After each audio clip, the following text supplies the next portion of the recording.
ずんだもんなのだ。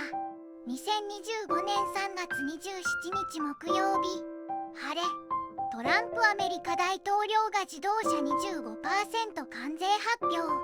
この自動車関税はアメリカ国外で製造された車両に適用されるため、トヨタやホンダのようにアメリカ国内で生産拠点を持つメーカーは直接的な影響は少ないと考えられ、アメリカ国内での生産比率が比較的低いマツダやスバルは関税の影響を受けやすいと考えられている。これから各メーカーがどのように対応するのだろうか。もう寝るのだ。